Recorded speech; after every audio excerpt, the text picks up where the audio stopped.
ანგელოზები, ირმები, მარხილები და ლითონის სხვადასხვა კონსტრუქციები, რომლებიც წინა საახალწლოდ ქალაქში გამოჩნდა, ახალციხეში რაბათის დასახლებაში მზადდება. უჯაწიკლაური მანათობელ კონსტრუქციებს დიზაინერის ესკიზების მიხედვით ამზადებს. ხელოსანი და მხატვარი ირმებს ამჟამად ასპინძისთვის და ახალციხის სოფლებისთვის აკეთებს. ამჟამად ახლა ამ წუთში ირემს ვაწყობთ უკვე. ეს არის გამგეობის, სავარაუდოდ ვალეში ან სხვილიში დაიდგმება. ანგელოზების რაღაც ნაწილი გაკეთებული გვაქვს, რაღაც ნაწილი კიდე გასაკეთებია. გუჯაწიკლაურმა სახელოსნო შარშან გახსნა. იგი ძირითადად კერძო შეკვეთებზე მუშაობს. საახალწლო განათლებებისთვის კარკასები პირველად გასულ წელს დაამზადა. ხელოსანს დეკორაციების დიზაინის შემუშავებაში ელაფერაძე ეხმარება. ისინი ერთობლივად ცდილობენ ქალაქის საახალწლო განწყობის შექმნას.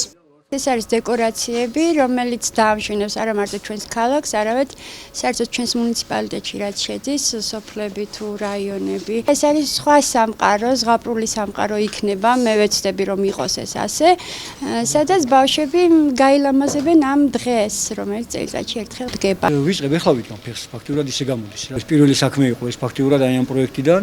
ახალციხის სკვერებსა და მოედნებზე საახალწლო განათებები პირველად შარშან გამოჩნდა. აქსესუარები ადგილობრივებსაც და თვითმმართველობასაც მოეწონა. ამიტომ მერიამ ავტორებს წელს კიდევ რამდენიმე კონსტრუქციის დამატებას თხოვა.